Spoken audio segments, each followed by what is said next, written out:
ఎల్సలా books పాడ్కాస్ట్కు స్వాగతం. ఈరోజు మనం జాన్ పైపర్ రాసిన గొప్ప ఆనందాన్ని కలిగించే శుభవార్త అనే పుస్తకం గురించి మాట్లాడుకోబోతున్నాం. క్రిస్మస్ అంటేనే ఇప్పుడు అంత హడావిడి షాపింగ్ కదా. మరి ఈ పుస్తకం వాటికి ఒక పవర్ఫుల్ విరుగుడులా పనిచేస్తుంది. అసలు ఈ పండుగ వెనుకున్న అసలు అర్థమేంటి, మన దృష్టిని మళ్లీ ఆ కేంద్ర బిందువు వైపు ఎలా తీసుకెళ్తుందో ఈ విశ్లేషణలో మనం వివరంగా చూద్దాం.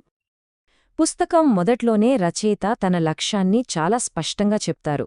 అదేంటంటే, డిసెంబర్ నెలలో ఉండే హడావిడి, టెన్షన్స్ మధ్యలో మన ఆనందానికి అసలైన కేంద్రం మన గొప్ప నిధి యేసు మాత్రమే అని గుర్తుచేయడమే ఈ పుస్తకం యొక్క ముఖ్య ఉద్దేశం. సరే, ముందుగా చూస్తే ఈ పుస్తకం మనల్ని ఆరాధన ద్వారా క్రిస్మస్కు సిద్ధపడమని ఆహ్వానిస్తోంది. అంటే ఊరికే ఎదురుచూట్టం కాదు, యాక్టివ్గా మన హృదయాల్ని, మన మనసుల్ని సిద్ధం చేసుకోవడమన్నమాట. అడ్వెంట్ అనే మాటకు రాకడా అని అర్థం. ఈ కాలం ఒకేసారి రెండు విషయాలను మనకు గుర్తుచేస్తుంది. ఒకటి, 2000 సంవత్సరాల క్రితం యేసు మొదటిసారి ఈ లోకంలోకి వచ్చిన రాకడను మనం గుర్తుచేసుకుంటాం. అదే సమయంలో భవిష్యత్తులో జరగబోయే ఆయన రెండవ రాకడ కోసం ఆశతో ఎదురుచూస్తాం. సో ఇది గతాన్ని గౌరవించడం, భవిష్యత్తుపై ఆశను నిలుపుకోవడం రెండూనో. సో ఈ పుస్తకం ఏం చెప్తుందంటే, అడ్వెంట్ అనేది ఒక పెద్ద విందుకు ముందు మన ఆకలిని పెంచుకోవడం లాంటిదన్నమాట.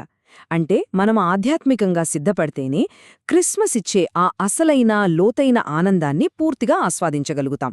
లేదనుకోండి, ఆ హడావిడిలో పడి పండుగ వెనుకున్న అసలు సారాంశాన్ని మిస్ అయ్యే ప్రమాదముంది. అందుకే ఈ ప్రిపరేషన్ చాలా ముఖ్యం. ఇప్పుడు ఈ ఆలోచన మనల్ని పుస్తకంలోని ఒక కీలకమైన ప్రశ్నకు తీసుకొస్తోంది.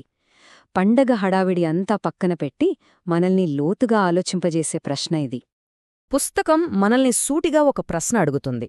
ఈ క్రిస్మస్కి అసలు యేసు ఏం కోరుకుంటున్నాడు? మనమిచ్చే బహుమతులు, అలంకరణలు, పాటలు వీటన్నింటికీ మించి ఆయన నిజంగా కోరుకునేది ఏంటి?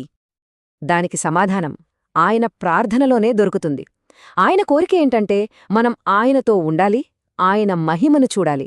ఇక్కడ మహిమ అంటే ఏదో వెలుగు కాదు, ఆయన దైవత్వం, ఆయన సౌందర్యం, ఆయన ప్రాముఖ్యత యొక్క సంపూర్ణ ప్రదర్శన. అదే ఆయన కోరుకునేది. ఇక్కడ ఒక చాలా ముఖ్యమైన విషయాన్ని పుస్తకం స్పష్టం చేస్తోంది. క్రిస్మస్ యొక్క అసలైన బహుమతి మనం ఆయనకు ఇచ్చేది కాదు, ఆయనే మనకిచ్చేది.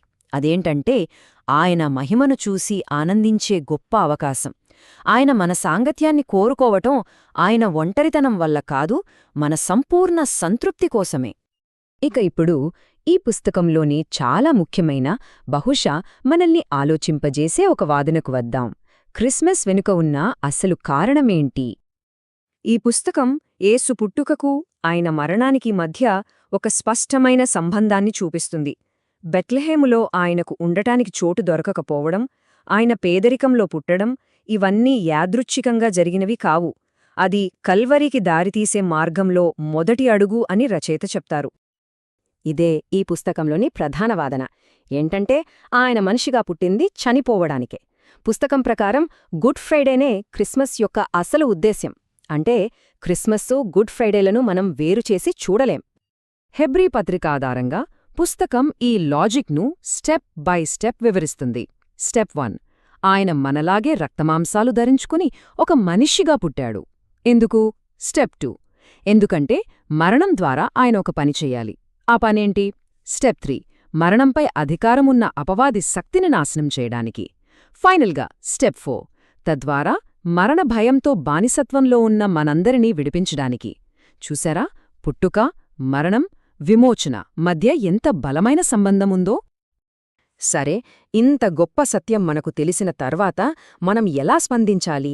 దీని గురించే పుస్తకం చివరి భాగంలో చర్చిస్తుంది. మన వంతు ప్రతిస్పందన ఎలా ఉండాలి? ఇక్కడ 2 తప్పుడు స్పందనల గురించి పుస్తకం మనల్ని హెచ్చరిస్తోంది.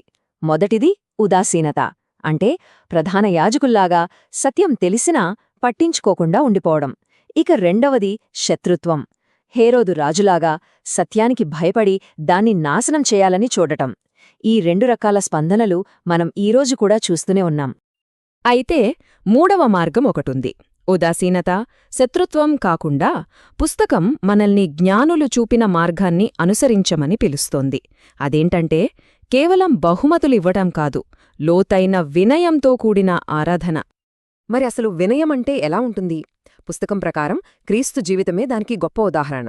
ఆయన దేవునితో సమానంగా ఉండే తన హక్కులను వదులుకొని ఒక దాసునిగా మారి మరణం వరకు విధేయత చూపించాడు. క్రిస్మస్ కథే ఈ గొప్ప వినయంతో మొదలవుతుంది. కాబట్టి మనం నేర్చుకున్న ముఖ్య విషయాలను ఒక్కసారి గుర్తుచేసుకుంటే, క్రిస్మస్ ఉద్దేశ్యం పశువుల తొట్టికి, శిలువకు మధ్య ఉన్న సంబంధాన్ని అర్థం చేసుకోవడం. ఈ అవగాహన మనల్ని మరణ భయం నుండి విడిపిస్తుంది.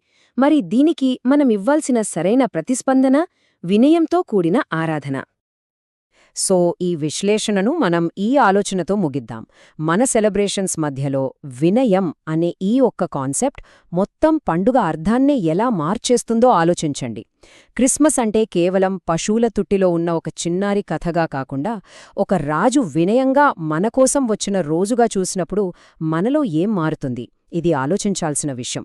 వీలైతే ఈ పుస్తకాన్ని మీరు కూడా సంపాదించి చదవండి. దేవుని ఆశీర్వాదాలు పొందండి. విన్నందుకు ధన్యవాదాలు. మరిన్ని విశ్లేషణల కోసం మా ఛానల్కు తప్పకుండా సబ్స్క్రైబ్ చేసుకోండి.